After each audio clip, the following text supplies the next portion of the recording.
Evangelho, segundo escreveu Mateus, no capítulo 12, a partir do verso 46, vamos ler até o 50. Amém? Glória a Deus. Falava ainda Jesus ao povo, e eis que sua mãe e seus irmãos estavam do lado de fora, procurando falar-lhe. E alguém lhe disse: tua mãe e teus irmãos estão lá fora querendo falar-te. Porém, ele respondeu ao que lhe trouxe esse aviso: quem é minha mãe? E quem são meus irmãos? E estendendo ele a mão para os discípulos, disse: eis minha mãe, eis meus irmãos.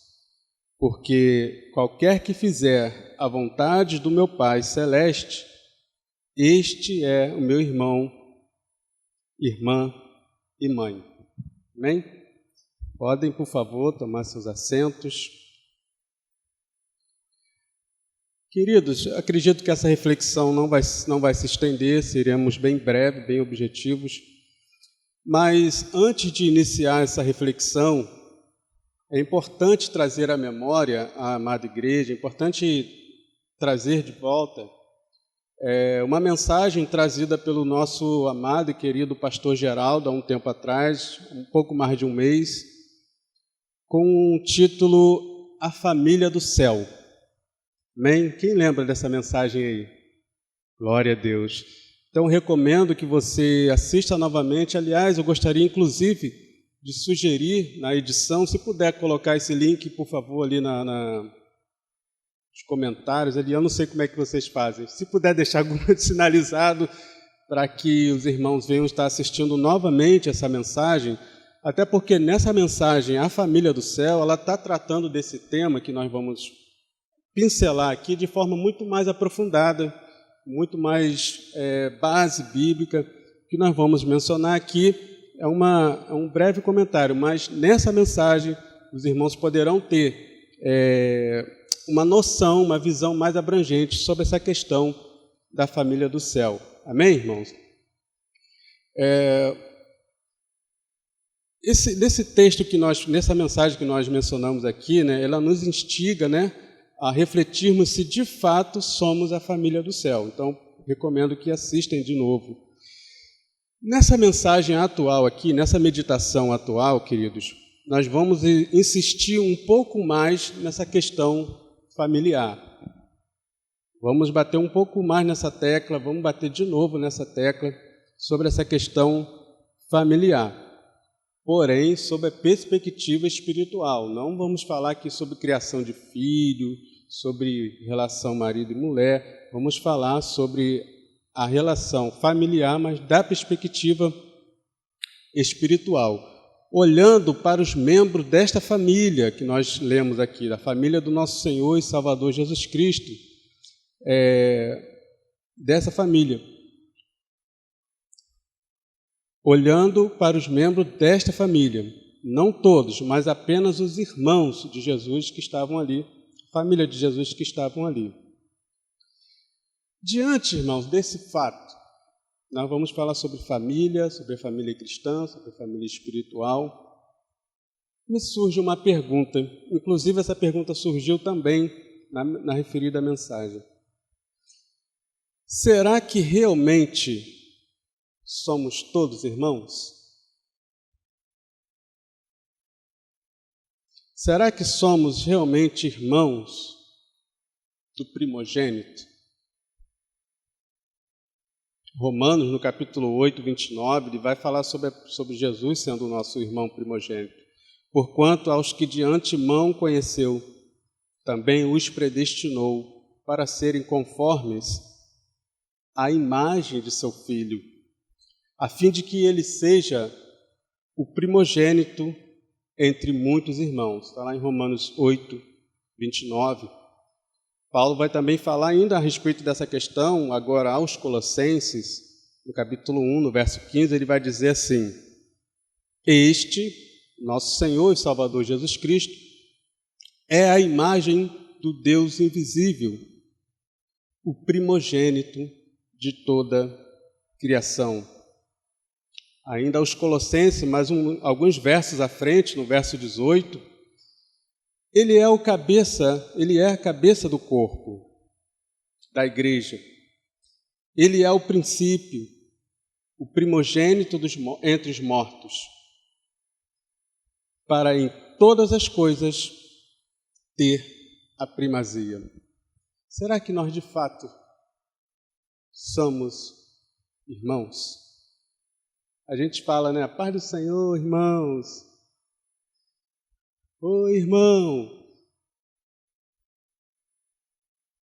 Fica assim no senso comum, e eu já tive inclusive essa ideia de que para ser irmão basta levantar a mão num dia de reunião, chamamos de culto, ia vir à frente, receber uma oração, fazer aquela oração, né, ali que se pede para fazer, e ali nos tornamos irmãos, preenchemos uma ficha. É importante isso tudo, tá, irmão? Não estou desmerecendo, não. A organização, nós somos um corpo organizado, não tem que ter bagunça no reino de Deus, na igreja do Senhor, não. Então, se tem ficha, preenche. A gente precisa desse cuidado, sim, até para o irmão estar te ligando, você também saber onde você mora, isso tudo é importante. Mas paira no senso comum a ideia de que isso basta para ser irmão. Frequentar uma dada igreja, passar pelas águas batismais. Os irmãos estão entendendo o que eu estou falando, tá, irmão? Tudo isso é fundamental, inclusive é mandamento do Senhor. Porém, irmãos, muitos pensam, às vezes nós podemos até imaginar que ao praticar essas coisas, somos irmãos, está tudo certo. Cartãozinho de membro na carteira, não é isso? Sou irmão. Mas será que é isso que esse texto está nos mostrando? Será que nós somos irmãos do nosso irmão, o primogênito, a quem nós devemos ser a imagem? É disso que esse texto fala. Não basta estar junto, não basta estar ali, não basta ter cara, ter jargão, aquele jargão evangeliquez, já é irmão. Não, meus queridos irmãos. Mas antes da gente pensar um pouco sobre essa questão de se somos ou não somos irmãos, ou o que nos faz sermos irmãos de fato e de verdade, é importante fazermos algumas considerações a respeito desse episódio aqui, a respeito dessa situação aqui, desse texto que nós lemos. Algumas considerações bem básicas.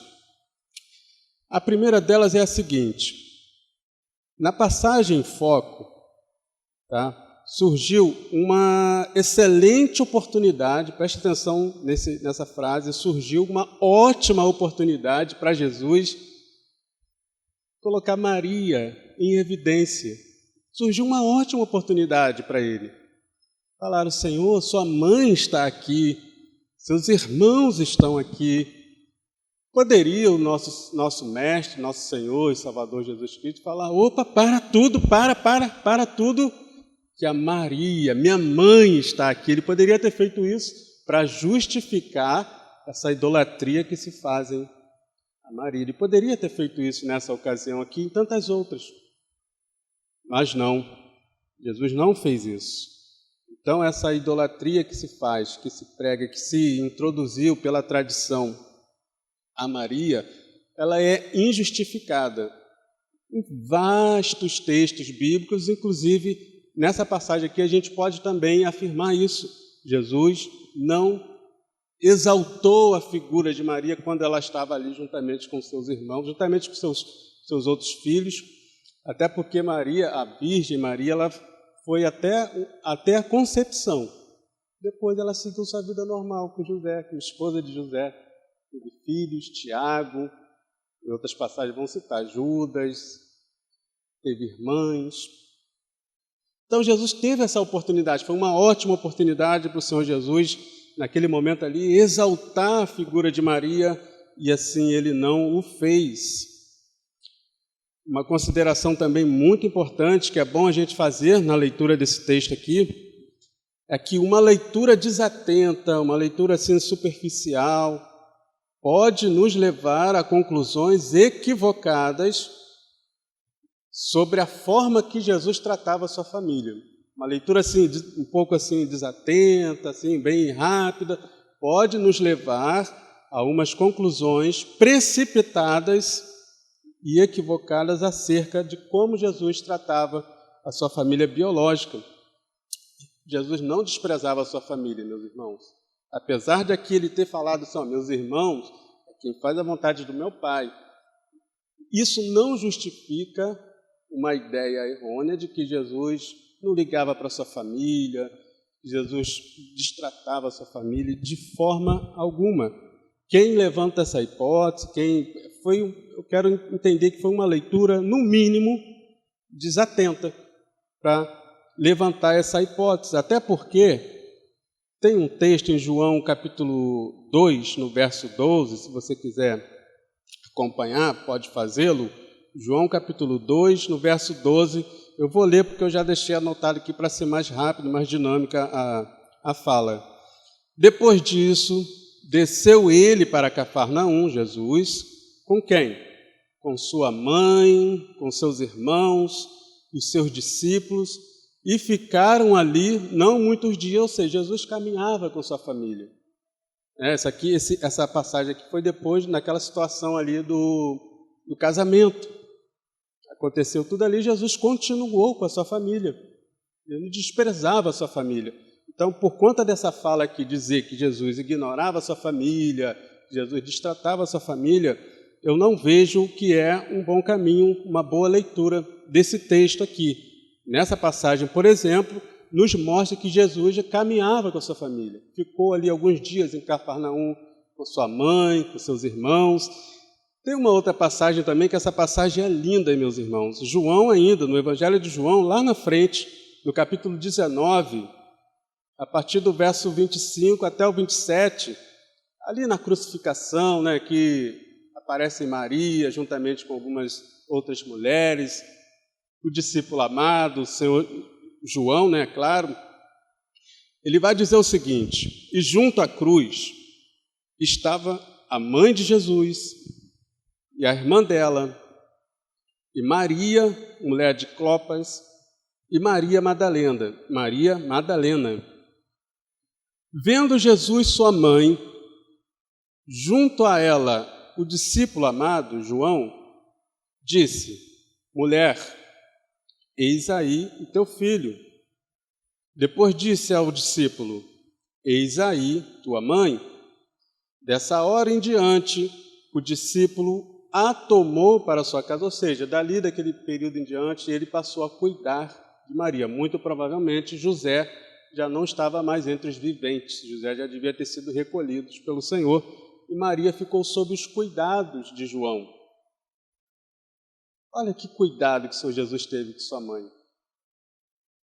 Então, como é que a gente vai dizer, como que a gente vai afirmar nesse texto aqui que Jesus desprezava a sua família, que Jesus não estava nem aí para a sua família, Não foi bem assim. Inclusive, fica até um alerta para nós, um incentivo para nós, que temos que ser semelhante ao primogênito. Jesus cuidava da sua família. Jesus dava atenção para a sua família. É muito importante a gente atentar para isso. Eu quero fazer apenas um recorte aqui, principalmente para os pais. Recai sobre nós a responsabilidade da educação de nossos filhos. Isso é um cuidado, a forma de cuidarmos dos nossos filhos. Não delegue essa responsabilidade à escola, ainda que seja uma escola dita cristã. Na palavra de Deus, lá atrás, o modelo bíblico de educação de filhos, de crianças, de adolescentes, da família. Hoje as coisas estão bem diferentes, o pai precisa trabalhar, a mãe também, lógico, a gente está nesse contexto social. Porém, isso não nos exime, não nos tira da nossa responsabilidade de darmos uma educação cristã e bíblica aos nossos filhos. Amém? Acompanhar os livros, acompanhar o que está estudando, em trazer o ensinamento bíblico daquilo que está sendo falado ali naquele colégio. Aliás, os colégios hoje, irmãos, são a fábrica não, mas vamos melhorar um pouco o termo, eles são um instrumento de formação de ateus, formação de pessoas que não vão querer nada com Deus no futuro, seja ela qual for. As escolas de orientação cristã, o negócio ali é um pouco melhor, é amenizado, para a glória de Deus. Então, Jesus cuidava da sua família, isso é para os pais, isso é para os filhos também, tá? Dê atenção aos seus pais, dê atenção aos seus avós, dê atenção à sua família, tá bom? Em nome do Senhor Jesus, sobretudo no que diz respeito à edificação mútua, sobretudo no que diz respeito ao compartilhamento da palavra, seja num culto doméstico, seja num momento de refeição, a oportunidade que tivermos, temos que cuidar da família que o Senhor nos confiou, tá bom? Assim que Jesus fazia, Jesus não desprezava a sua família, como esse texto aqui pode nos levar a fazer essa leitura equivocada. Agora, é importante também frisar, ainda salientando algumas observações a respeito desse episódio aqui, que os familiares de Jesus, preste atenção nisso, entenderam que precisavam se tornar irmãos do Senhor. Ué, mas eles já eram irmãos, né? Já eram meio-irmãos de Jesus, e precisavam entender que precisavam se tornar irmãos espirituais de Jesus. Eles entenderam isso, irmão. Tiago, por exemplo, foi um grande apóstolo da igreja primitiva, ele ficou ali responsável, diz a tradição, pela igreja de Jerusalém, foi decapitado. Isso, ele bebeu do cálice do Senhor Jesus. Tiago, irmão do Senhor, a família de Jesus entendeu isso. Quer ver um texto também que nos vai dar essa direção de que a família de Jesus entendeu que eles precisavam também ser da família do céu de Jesus, e não apenas da família de sangue, da família sanguínea? Atos capítulo 1, versículo 14. Atos capítulo 1, verso 14. Diz assim: todos eles perseveravam unânimes em oração, com as mulheres, com Maria, mãe de Jesus, e com os irmãos dele. Veja, Jesus já tinha assunto ao céu, né? Já estava a igreja já começando a caminhar com suas próprias pernas, e quem estava lá reunidas, orando, adorando? A família de Jesus. Paulo vai falar a respeito de Tiago, o irmão do Senhor Jesus, lá em Gálatas capítulo 1, no verso 19. Eu não vi outro dos apóstolos senão Tiago, o irmão do Senhor. Então ele entendeu que precisava ser da família espiritual de Jesus. Aí, voltando a essa questão da cuidado da família, é importante a gente também ressaltar que a salvação ela não é hereditária. Os irmãos sabem disso, os irmãos já ouviram isso várias vezes, mas é importante a gente lembrar, a salvação não é hereditária. Em algum momento, o meu filho, o seu filho, vai ter que falar: Senhor Jesus, eu quero caminhar para sempre com o Senhor. A salvação não é hereditária. Então, portanto, precisamos insistir nisso. Marido não salva a esposa não salva marido. Ela pode testemunhar, ele pode testemunhar com a sua vida para que essa esposa, para que esse marido se converta. Ele não vai salvar. Não vai ter como alguém pegar, quando o Senhor Jesus arrebatar, alguém segurar no pé assim: deixa eu ir junto. Não vai. Não vai, até porque é no piscar de olhos. Amém, irmãos? Então, no piscar de olhos, a volta de Jesus, só para acertar. Precisamos entender isso, tá? Nós não temos esse poder de salvar uns aos outros, só o Senhor Jesus tem esse poder, mas temos a responsabilidade de discipular, de levar a palavra, de dar testemunho, pregar o Evangelho, seja em que formato for. Isso para a glória de Deus. Isso é algumas considerações que temos que fazer a respeito dessa passagem. Tá? Jesus não desprezava a sua família, Jesus cuidava da sua família. Eles entenderam de que em algum momento eles precisavam se tornarem também irmãos do Senhor. Uma segunda consideração que é muito importante ressaltar aqui é que essa relação familiar, essa forma de lidar, essa linguagem família, essa linguagem, esse termo, esse contexto familiar, ele nasceu na eternidade, meus irmãos. Ele nasceu lá atrás. Olha, quem estava lá antes da criação, antes de nós, antes de tudo? Pai, Filho, Espírito Santo. Então essa relação já estava na eternidade. A família, a gente sempre ouve falar isso, né? A família é projeto de Deus. E é verdade que esse projeto nasceu na eternidade. Amém, irmão? Por isso o diabo tem tanta fúria contra as famílias. Tenta derrubar, tenta destruir, tenta trazer dissensões. Esse projeto nasceu na eternidade. Essa linguagem, essa relação familiar do pai com o filho, do filho com o pai, com o Espírito Santo.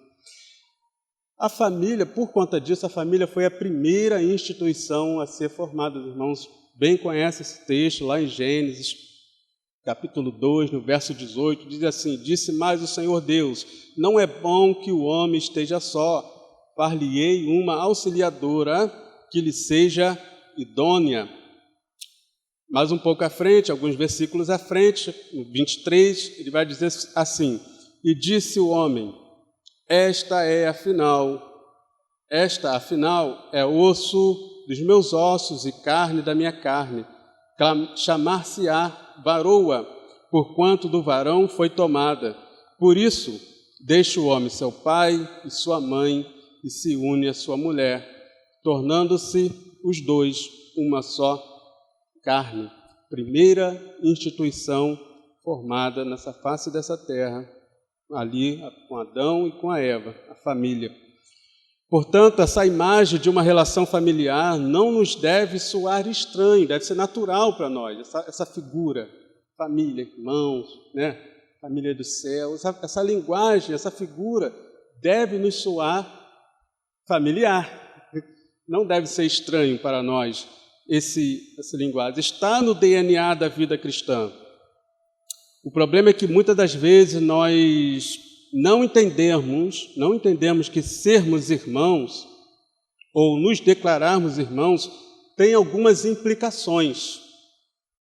Nós entendemos que somos irmãos ou declaramos que somos irmãos, isso implica algumas coisas.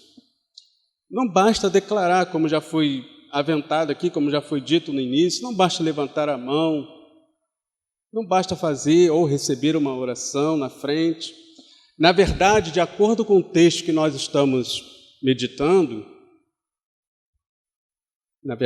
de acordo com esse texto aqui, existe uma implicação e muito séria. Que implicação é essa, irmãos? Verso 50. Porque qualquer que fizer a vontade do meu Pai Celeste, esse é meu irmão, minha irmã, minha mãe. Implica em fazer a vontade do Pai. Ponto. Eu poderia até encerrar aqui a mensagem. Se não faz a vontade do Pai, não é irmão. Simples assim, irmãos. Se não faz a vontade de Deus, se expressa na sua palavra, não é irmão, é crente, é evangélico, termo que queira usar, membro, fazer a vontade do Pai. Jesus foi direto. Interessante que quando falaram com Jesus, disse, Senhor, olha aí quem está aí, sua mãe, seus irmãos. Jesus ele tem uma técnica de diálogo. Eu acho muito interessante que nós que temos essa responsabilidade de levar o Evangelho pelo evangelismo, principalmente nas ruas, ou onde for, onde o Senhor nos der essa oportunidade, é importante a gente observar essa estratégia de Jesus. Ele usou isso muitas vezes. Ele não deu uma resposta direta. Ele poderia ter dito, é verdade, meus irmãos, minha mãe está aí, ou ter feito aquela situação que eu disse no início, né? Maria, minha mãe, a Maria. Poderia ter feito isso. Poderia ter dado uma resposta direta. Sim, é verdade, minha família. Obrigado por ter me avisado. Vem cá, entra aqui, Maria, entra aqui, mamãe, entra aqui, irmão. Tiago, senta aqui. Não. Ele volta com uma outra pergunta, irmão. Viu que interessante? Ele volta com uma outra pergunta. Ele responde uma afirmação que lhe fizeram, fazendo uma outra pergunta. Ele fez isso várias vezes em seu ministério. Uma pergunta que traz a reflexão. Muito provavelmente aquele pessoal estava assim, opa, que negócio é esse? Jesus não está vendo que a mãe dele está aqui? Aqui a Dona Maria está aqui, ó, a gente conhece ela. Aqui o Tiago ali, o Judas, não os Iscariotes, o irmão do Senhor. Como é que ele vai me perguntar quem é minha mãe? Quem é meus irmãos? Que história... Esse rapaz aí acho que ele está pegando muito sol na cabeça, não sei, está variando. O pessoal ficou meio sem entender. Como que ele vai me perguntar quem é minha mãe, quem é meu irmão, quem é... Essas perguntas de Jesus traz as pessoas para a conversa. Eles já não estão mais ali na passividade, apenas assim, ouvindo. Opa, eles já começaram a pensar junto com Jesus. Peraí, Jesus está me perguntando quem é a mãe dele está aqui. O que ele está querendo dizer com isso? Já despertou o interesse no pessoal. Então, algumas perguntas assim são fundamentais para a gente fazer na hora que a gente estiver expondo a palavra. Muitas das vezes a pessoa está armada, não quer ouvir, não quer saber de evangelho, não quer saber de Bíblia. E às vezes uma pergunta que você faz ali, desarma tudo, abriu o caminho para você passar e vai embora. Evangelho nele, palavra. Entendeu, irmãos? Então Jesus usava essa estratégia. Então ele começa com essa pergunta, como assim? As pessoas olharam como assim, quem é minha família, quem é meus irmãos? Ele começa com essa pergunta. Aí ele vai dizer, a minha família é quem faz a vontade do meu Pai. E é aí, irmãos, que a situação fica dramática. E é aí que a situação fica séria. Embora a vontade do Pai esteja acessível, todo mundo tem uma Bíblia. Todo mundo tem uma. Se não tiver em papel, tem no celular, tem no computador, todo mundo tem acesso à Bíblia, amém? Os irmãos que gostam precisam, não só gostam, mas precisam estudar, precisam se aprimorar para trazer uma mensagem, um estudo, às vezes tem várias Bíblias de estudo, de outras versões, outras traduções, para fazer as comparações. É aí que o negócio fica dramático, então, porque, embora a vontade do Pai esteja acessível a todos, é acessível, não está escondida. Aliás, o próprio Jesus deixou bem claro isso, tá? Ela está extensiva a todos. Veja como ele deixou essa verdade bem latente aqui quando ele diz, qualquer que fizer a vontade do meu Pai, qualquer um. Não é um grupinho seleto que fizer, se os judeus aqui fizerem a vontade do meu Pai, eles serão meus irmãos. Não, qualquer um. Então está acessível a todos. Todos podem ter acesso à palavra de Deus. É uma extensão ilimitada. Ele deixou isso claro. Qualquer que fizer a vontade do meu Pai. No entanto, amados irmãos, lamentavelmente, muitos de nós não queremos conhecer a vontade de Deus. Ela está acessível, ela está disponível, mas muitos de nós não queremos, essa é a verdade, não queremos, não é que nós não podemos, não é que nós não ouvimos, nós não queremos saber, conhecer a vontade do Pai, mergulhando na palavra, dando valor aos ensinamentos bíblicos que nós recebemos, assistindo, reassistindo. Hoje mesmo eu estava pela misericórdia de Deus, isso para a glória de Deus, assistindo a pregação de domingo. E tantas outras, quando sobra um tempo. Quantas vezes nós fazemos isso? Já ouvi lá presencialmente, não precisa ouvir de novo, não. Escuta de novo depois pela internet. É para isso que tem esse site, é para abençoar tantas pessoas do mundo afora, mas também é um benefício que nós temos, irmão, de ter acesso às mensagens que nós ouvimos aqui. Inclusive, eu busquei no repositório lá das mensagens do nosso ministério essa mensagem do pastor Geraldo que eu mencionei aqui no início. É uma verdadeira biblioteca que nós temos à nossa disposição, essas mensagens, esses estudos. O fato é que muitas das vezes nós não queremos, não temos interesse, não temos vontade em ouvir a vontade, em conhecer a vontade do Pai. Desprezamos o conselho de Oséias. Isso aqui todo mundo sabe de cor, não preciso nem abrir. Oséias 6,3. Conheçamos e prossigamos em conhecer ao Senhor. Como a alva, a sua vinda é certa, e Ele descerá sobre nós como a chuva serôdia que rega a terra. Conheçamos e prossigamos em conhecer. Não é algo estático, feito uma vez, é prosseguir continuamente. É como a gente faz com a nossa higiene pessoal, tem que ser todo dia. Como a gente faz para abastecer um veículo. Vai, abastece uma vez só e depois nunca mais bota nada ali para ver. Você não vai ter que chamar o nosso querido aqui, irmão do reboque, né, irmão? Alexandre, o irmão vai gostar. Jesus. Mas não é assim que funciona, irmão. Você tem que botar, abastecer o carro de vez em quando. De vez em quando não, frequentemente. Mesmo que encha o tanque, frequentemente tem que estar fazendo assim também. É a nossa vida de conhecimento do Senhor, tem que ser continuar, prosseguir, continuar, é uma coisa contínua, diária. Existem alguns exemplos de vontade de Deus que está bem claro aqui, eu não vou citar tantos, porque eu sei que os irmãos têm afinidade com a palavra, conhecem, mas, por exemplo, o Senhor, é da vontade do Senhor que nós andemos em santidade. É da vontade do Senhor. Por exemplo, em 1 Tessalonicenses 4, do 3 a 8. Pois essa é a vontade de Deus. Já começa assim, direto. Essa é a vontade de Deus.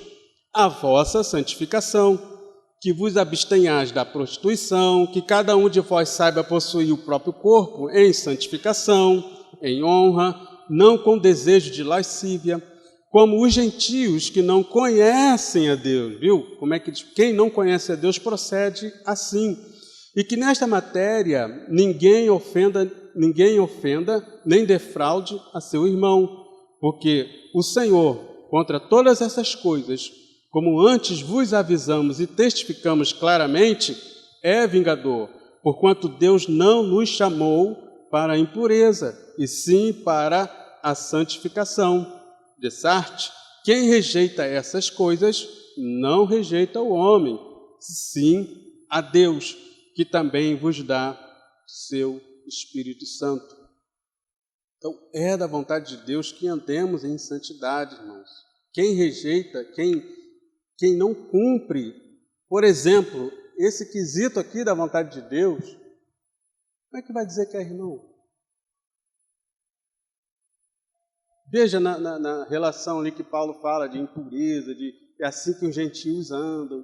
Quem anda cometendo essas coisas ou pensando nessas coisas, não é irmão. Então vamos nos esquadrinhar, vamos nos examinar e perguntar, somos de fato irmãos? Uma outra coisa também que é interessante, que é da vontade de Deus, 1 Tessalonicenses ainda, só que agora no capítulo 5, no verso 18, ele diz: em tudo dai graças, porque esta é a vontade de Deus em Cristo Jesus para convosco. É da vontade de Deus que sejamos gratos, irmãos. Aí a gente pode pensar, né? Na primeira lista, né, a gente olha assim, opa, estou fora, graças a Deus, isso aí eu não me enquadro não, já estou no caminho já há 10 anos, 5 anos, 20 anos, mas tá bom, irmãos, é da vontade de Deus que sejamos gratos. Em tudo, dai graças, porque esta é a vontade de Deus quando murmuramos, quando não valorizamos o que Deus tem nos dado, quando somos ingratos, não estamos fazendo a vontade de Deus. Simples assim, quando somos ingratos com as pessoas, não reconhecemos o que já foi feito, não estamos fazendo a vontade de Deus. A gratidão é da vontade de Deus, sejamos gratos. Irmão. Quem é grato, louva de graça, irmão. Não precisa ninguém pedir. Louva, ele já vai entrar, já vai se reunir louvando. Não sabe a letra, ele vai dar glória a Deus, vai inventar uma letra ali no ritmo.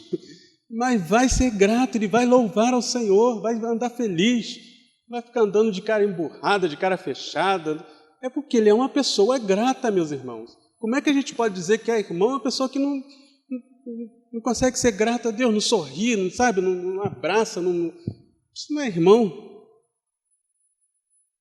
Então sejamos gratos, uma pessoa agradecida a Deus, uma pessoa feliz, que louva o Senhor, que canta, que aplaude, que fica de pé. Ai, fiquei 2 minutos em pé. Irmão, pelo amor de Deus, seja grato ao Senhor. Você está aqui, vamos ficar, vamos louvar o Senhor de pé, sentado, deitado, rolando, do jeito que tiver que ser, mas louve ao Senhor, meus irmãos, em nome do Senhor Jesus. Isso é um sinal de gratidão ao Senhor. É da vontade de Deus que a gente seja assim, grato, tá bom? Vamos aprender louvores, é bom também, né? Bota lá na playlist os louvores que cantam aqui, pega lá o Inari, procura lá no YouTube, ou sei lá onde, nesses agregadores de áudio, bota lá uma playlist com esses louvores, vai ouvindo, ó, no ônibus, tá? Quando vê, você sabe. Ou pelo menos o coro, né? Aquele maravilhosa graça, eu só sei esse coro, mas a gente tem que se esforçar para aprender, né? Os louvores, poder louvar o Senhor, tá bom, meus queridos irmãos? Devemos sempre, querido, permanecer. Quem faz a vontade de Deus, além de ser grato, além de andar em santidade, ele permanece para sempre. Olha o benefício aí de fazer a vontade de Deus, dentre tantos, além de pertencer à família de Deus, que é benefício maior que esse, ter seu nome contado no livro da vida. É o maior dos benefícios que nós podemos ter. Olha aqui que João fala, João, o apóstolo, lá na sua epístola, na 1 João, diz, ora, o mundo passa, tudo vai passar, gente, tudo, o mundo vai passar, suas concupiscências, suas vaidades, suas luzes, suas pompas, isso, tudo vai passar, seus prédios suntuosos, bem como a sua concupiscência. Aquele, porém, que faz a sua vontade? Não é isso que está aqui não. Irmão. Aquele, porém, que faz a vontade de Deus, permanece para sempre. Amém? Além desses fatos, irmão, a gente poderia citar vários pontos aqui a respeito da vontade de Deus, mas tem um que eu acho que resume tudo. João, capítulo 13, 34 e 35. Um novo mandamento vos dou, que vos ameis uns aos outros, assim como eu vos amei. Que também vos ameis uns aos outros. Nisto conhecerão todos que sois meus discípulos, se tiverdes amor uns pelos outros. Um novo mandamento vos dou, que vos ameis uns aos outros. Se é um mandamento do Senhor, não preciso nem dizer que é da vontade de Deus que nós nos amemos. Então, meus amados irmãos, para sermos irmãos do Senhor Jesus, é inconcebível, não tem nem como mensurar isso, dizer que é irmão do Senhor, dizer que é irmão um do outro, sem nos amarmos.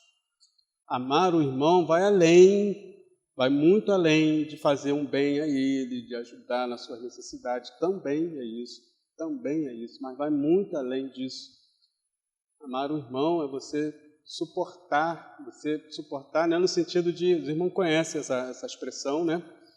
Você dá suporte, você auxiliá-lo, quando precisar corrigi-lo, mas ouvi-lo, corrigi-lo em amor. Isso é amor. Amar os nossos irmãos, desejar estar junto, desejar caminhar junto, desejar que saber como é que o irmão está, se o irmão está bem, se o irmão está conseguindo caminhar, se cair, ajudar, estender a mão. Como que a gente vai dizer que nós somos irmãos se não tem essa prática no nosso meio? Então essa é a vontade de Deus, que nós nos amemos uns aos outros. Além de ser da vontade de Deus, é um mandamento. Portanto, irmãos, concluímos que só é possível ser da família, ser irmão na família do céu, submetendo-se à vontade de Deus, o Pai. Não tem outro jeito. Não tem outro caminho. Só se submetendo à vontade de Deus, nosso Pai. O que fazer então nessas circunstâncias, já que muitos de nós às vezes não nos encontramos nesse quesito aqui? Como é que a gente resolve isso? Qual é o caminho? Primeiro de todos é o clássico, arrependimento, irmãos. Precisamos nos arrepender, nos voltar para o Senhor em arrependimento de pecados. Aliás, essa foi a primeira mensagem que o Senhor Jesus pregou. Lembra? Está lá em Marcos, está até aqui, ali na frente ali da entrada, aqui do local onde nós nos reunimos para adorar o Senhor, está lá. Depois disso, depois de João ter sido preso, foi Jesus para a Galileia, pregando o Evangelho de Deus, dizendo: o tempo está cumprido, o reino de Deus está próximo, arrependei-vos e crede no Evangelho. Primeiro passo, arrependimento. Está com dificuldade, estamos com dificuldade de seguir, conhecer a vontade de Deus e nos apropriarmos e praticarmos o que Deus está querendo de mim e de você. Busca o Senhor em arrependimento de pecados. Se humilhe, ajoelhe-se. Ore ao Senhor: Senhor, me perdoe, me ajuda, Senhor. Estou arrependido, meu Deus, de não andar, por exemplo, em santidade. Estou arrependido, meu Deus, por exemplo, de não ser grato. Estou arrependido, meu Deus, de não manifestar, de não ter amor pelo meu irmão, de não ter prazer em estar com meus irmãos. Estou arrependido, Senhor. Me ajuda, meu Deus. É o primeiro caminho, arrepender-se. Não é achar que está tudo perdido, não é achar que não tem mais jeito, não é achar que acabou tudo. Arrepender-se e voltar para o Senhor em arrependimento de pecados. Um outro passo também muito importante, esse aqui eu acho que já resolve tudo. Porque quando você se arrepende para o Senhor, se volta para o Senhor, o Espírito Santo te enche. E você vai ser capaz, Ele vai te capacitar a andar em santidade. Ele vai andar em santidade, irmão, não é sair por aí flutuando, não falando com ninguém, se assim, fechando num quarto, não é nada disso não, irmão. Andar em santidade é você separar do pecado, você dizer não ao pecado. Amém? Você vai conviver normalmente com as pessoas que você convive, com que você trabalha, da sua família, mas na hora que a prática pecaminosa estiver ali em plena erupção, você, me retira aqui na minha insignificância, e sai fora, perna para que te quero, não vai compactuar com aquilo. Amém? Um outro passo importante é negar-se a si mesmo.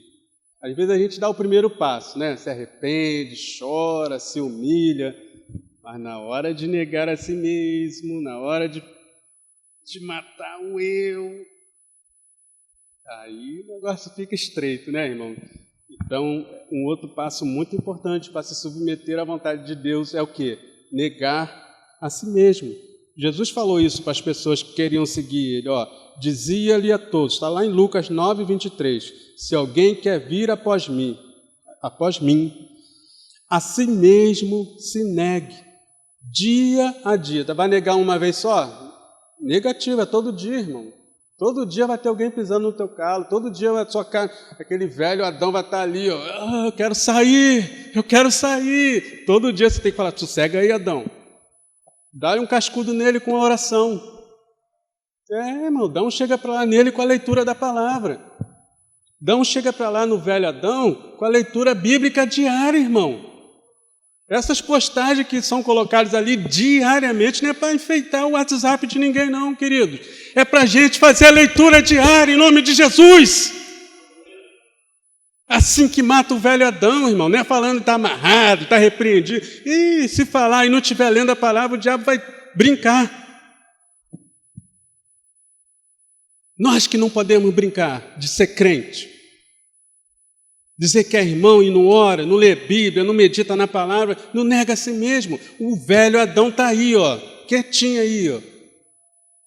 Ai, dá aquela resposta.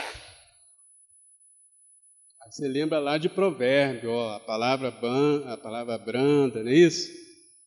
Ela calma o negócio. Tá vendo, ó, vai lá, viu o que fez? Lembra da palavra, irmão. Não fica lembrando do que fizeram, do que falaram, não. Em nome de Jesus. Lembra da palavra de Deus. Vai orar, vai ler a Bíblia, vai cantar louvor. Você não é grato, nós não somos gratos. Vamos louvar o Senhor. E esse velho Adão vai cair em nome de Jesus, vai ficar lá morto.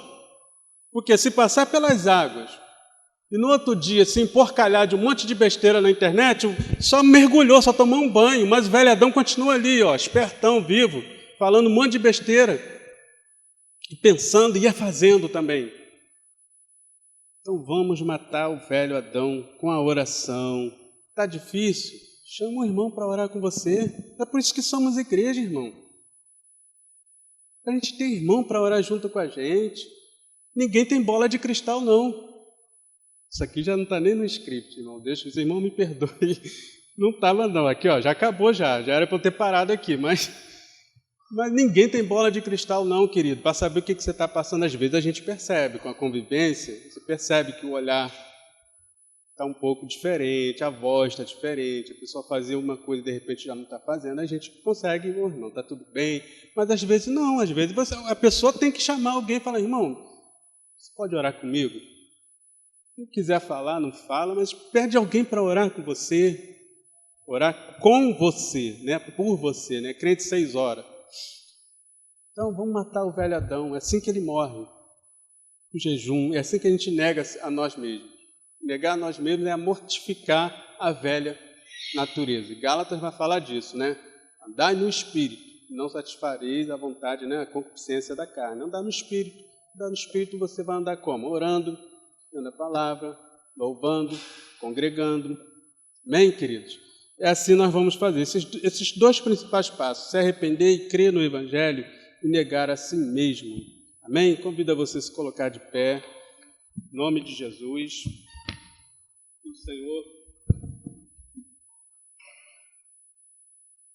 o Senhor nos ajude